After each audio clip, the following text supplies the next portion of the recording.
जब जनता ने साथ नहीं दिया, सपोर्ट नहीं किया तो गुस्सा गए, भड़क गए।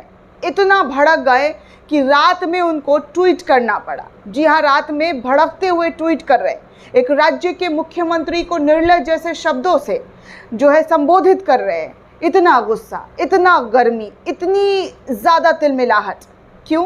क्योंकि जनता नहीं आई, सुनने नहीं आई। दोस्तों, आपको मैंने कल वो वीडियो दिखाई जिसमें गृह मंत्री हमारे दिल्ली के अंदर एक सभा कर रहे थे और उस सभा में लोग नदारद थे, कुर्सियां खाली थी और इसी का गुस्सा देखते हुए फ़ौरन अपना सभा छोड़कर पहुंच गए अपने घर और वहां से करने लगे सोशल मीडिया पर ट्वीट।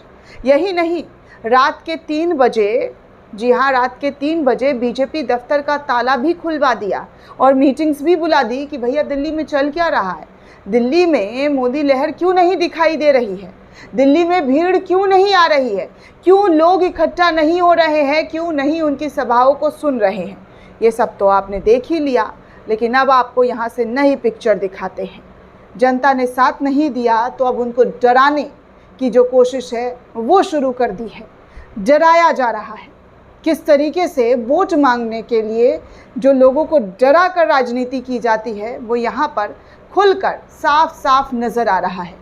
हालांकि चुनाव आयोग से क्या ही उम्मीद की जाए, चुनाव आयोग कहाँ है किसी को नहीं पता, चुनाव आयोग कैसा काम कर रहा है किसी को नहीं पता, क्योंकि पूरे चुनाव में चुनाव आयोग पर कई सारे सवाल खड़े किए गए हैं। दोस्तों, बहुत सारे सवाल खड़े किए गए हैं और हम लोग आपको जो खबर दिखाते हैं उन खबरों को भी यूट्यूब के ज़रिए जो है डिमोनेटाइज कर दिया जाता है। वो खबर आप तक ना पहुँचे इसके लिए, जी हाँ, डिमोनेटाइज कर दिया जाता है चैनल को कि आप तक वो खबर ना पहुँचे। लेकिन चलिए, फिर भी आपको खबर दिखाते रहेंगे, बताते रहेंगे, सच का साथ हमेशा देते रहेंगे। और जो खबरें आपको मेन स्ट्रीम मीडिया नहीं दिखाती है, नहीं बताती है, वो तमाम खबरें आपको हमेशा दिखाते रहेंगे, बताते रहेंगे मरते दम तक कि कैसे सत्ता पाने के लिए क्या क्या किया जा रहा है, कैसे जनता को डराने की कोशिश की जा रही है। 5 चरण का चुनाव खत्म हो गया है, 6ठे चरण की तैयारियों में लगे हुए हैं तमाम दल के नेता। कोई आरोप लगा रहा है तो कोई उसका बचाव कर रहा है। एक दूसरे पर एकदम कड़े प्रहार जो हैं वो 6ठे चरण में और तेज़ी से बढ़ गए हैं। आज राहुल गांधी ने अडानी से जुड़ी एक रिपोर्ट सबके सामने लाकर रख दिया। उस रिपोर्ट में किस तरीके से लोगों के जान के साथ सौदा हो रहा है। सस्ता कोयला ख़रीद के महंगे दामों में अडानी ग्रुप जो है वो बेच रही है हमारे देश के अंदर। इंडोनेशिया से सस्ता घटिया कोयला ख़रीद करके हमारे देश में महंगे पर, जी हाँ, 2-3 गुना महंगे दामों में वो ख़रीदा जा रहा है, जिससे हमारे देश की हवाओं में जो गंदगी है वो जो हमारे अंदर जा रहा है, इस पर कोई सुध बुध नहीं लिया जा रहा है। लेकिन खैर छोड़िए, आपको बता दें कि 6ठे चरण का जो तैयारी चल रहा है उस तैयारी में कैसे अमित शाह जी डरा रहे हैं। लोगों को कह रहे हैं कि हमें जितवा दीजिए, जी हाँ, हमें जितवा दीजिए तो हम आपका जो आपको क्या देंगे, चुन चुन कर लोगों को जेल में डालेंगे। इस तरीके की बातें कर रहे हैं कि आप हमें जितवा दीजिए, हम आपको, आपके साथ जो मतलब टीएमसी के जो लोग हैं, कार्यकर्ता हैं, उनको चुन चुन कर जेल में डलवा देंगे। इस तरीके की बातें करते हुए नज़र आ रहे हैं। वो भी ऑफिस ऑफ अमित शाह के अकाउंट से शेयर किया जा रहा है। इस पर करीब करीब 40 लाख लोग जो हैं फॉलो कर रहे हैं इस पेज को। और इस पीएमओ, माफ़ कीजिएगा, अमित शाह गृह मंत्री के ऑफिस का जो ये ट्वीट है वो आपको दिखाती हूँ कि क्या उन्होंने ट्वीट किया है और किस तरीके से वो लोगों को डराने की कोशिश कर रहे हैं। क्या ये डर नहीं है?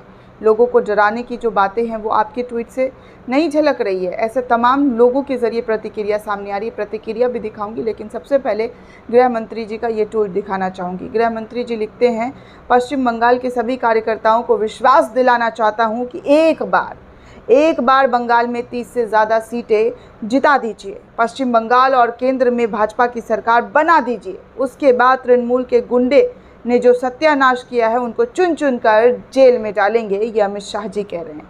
जी हाँ, एक बार आप हमें कुर्सी दिला दीजिए, एक बार हमें जितवा दीजिए, फिर तो हम चुन चुन कर टीएमसी के गुंडों को जेल में डालेंगे। वैसे मैं आपसे पूछना चाहती हूँ गृह मंत्री जी, बीजेपी के लोगों का भी बहुत कारनामों में नाम आता है, मार पिटाई में कार्यकर्ताओं का, उनका क्या? उनको कौन सी जेल में, उनको कौन सी सेल में डालेंगे? आप जैसा कह रहे हैं तृणमूल के गुंडे तो भारतीय जनता पार्टी के जो कई लोग हैं, नेता हैं, जिनके इतने घटिया और विवादित बयान, मारने काटने की बातें करते हैं, उनको कौन जेल में डालेंगे? कौन सा जेल उनके लिए तैयार किया जा रहा है? आपके विधायक टी राजा वो अक्सर विवादित बयान देते हैं, लेकिन आप कुछ नहीं बोलते हैं। आपके पार्टी के नेता ऐसी ऐसी बातें करते हैं, लेकिन आप कुछ नहीं करते हैं। आपको सपोर्ट करने वाले, आपको एकदम दिलो जान से चाहने वाले, वो अक्सर नफरती भाषण देते हैं, तब आप कुछ नहीं करते हैं। तब आप ऐसे ट्वीट क्यों नहीं करते हैं? बस टीएमसी के लिए आपको इतना नफरत कि वो गुंडे हैं, अब बाकी जो आपकी पार्टी में वो सब सज्जन इंसान हैं, सब साधु इंसान हैं, वो कुछ गलती, कुछ गुनाह नहीं करते हैं, इस तरीके से ये बातें कर रहे हैं। तो देखिए, इनके ट्वीट्स पर कुछ लोगों का रिएक्शन भी आया है। कुछ लिखते हैं, शायद आप भूल रहे हैं कि कोर्ट ने आपको ही तड़ीपार किया था, वो दिन 4 जून के बाद दोबारा भी आएगा, थोड़ा सा समय का इंतज़ार करो। आगे एक और यूज़र लिखते हैं, जैसे अभी सारे पार्टी वैसे बंगाल में भी बीजेपी पार्टी में वोट डाले जाएंगे। तो इस तरीके की तमाम चीज़ें जो हैं वो लगातार निकल कर सामने आ रही है। दूसरा ट्वीट मैं आपको दिखाना चाहूँगी कि क्या किया गया है। दूसरा ये लिखते हैं कि ममता दीदी, बम के धमाके का जवाब वोट से देना है और उनकी लाठी का जवाब लोकतंत्र से देना है। आप ईवीएम पर कमल के निशान का बटन ढूंढकर दबाओ। चुनाव होने के बाद ममता दीदी के गुंडे को ढूंढकर, जी हाँ, ढूंढकर भाजपा उसका काम जो है वो तमाम करेगी। ये दूसरा ट्वीट है इनका। तीसरा ट्वीट मैं आपको दिखाना चाहूँगी कि तीसरा क्या है। वो तीसरा ट्वीट करते हैं कि मोदी जी शरणार्थियों को नागरिकता देने वाला कानून सीए लेकर आएँ और ममता दीदी अपने घुसपैठियों के लिए इसका विरोध कर रही है। ममता दीदी, आपको जो करना है कर लो, शरणार्थियों को नागरिकता देने का काम भाजपा करेगी। मतलब बैक टू बैक अगर आप देखेंगे तो ज़बरदस्त तरीके से इन्होंने ट्वीट किया है और ट्वीट करते हुए पूरा बंगाल पर फोकस किया है, जहाँ पर इनको जो सपना देखा गया था वो पूरा नहीं हुआ, क्योंकि टीएमसी, ममता बनर्जी यहाँ की सीएम है और लोकसभा में जो जीत की इन्होंने चाहत रखी है, इसमें सब के सब बंगाल पर ही फोकस किया गया है, क्योंकि बंगाल में छठे चरण में चुनाव होने वाला है दोस्तों। इसको लेकर जमकर, जी हाँ, जमकर ट्वीट किया जा रहा है कि हम ये कर देंगे, वो कर देंगे, आप हमें बस एक बार जिता, मतलब धमकी के साथ आप कह सकते हैं कि गिड़गिड़ाहट भी है, गिड़गिड़ा भी रहे हैं, भैया हमें एक बार जिता दो, एक बार जिता दो, बस जिता दो। मोदी जी कहते हैं हम सब कुछ वोट के लिए करें, करोगे क्या? देश के लिए कुछ नहीं करोगे? मतलब यहाँ पर सब कुछ आप वोट के लिए ही, आपकी पार्टी खुद बता रही है कि सब कुछ वोट के लिए कर रहे हैं, बाकी देश के लिए क्या कर रहे हैं ये तो किसी को नहीं पता। दोस्तों, इस पूरे रिपोर्ट को लेकर आप क्या सोचते हैं, आपकी क्या प्रतिक्रिया, हमें कमेंट करके ज़रूर बताइएगा। साथ ही साथ चैनल को ज़्यादा से ज़्यादा लाइक, शेयर और सब्सक्राइब करना बिल्कुल भी ना भूलें।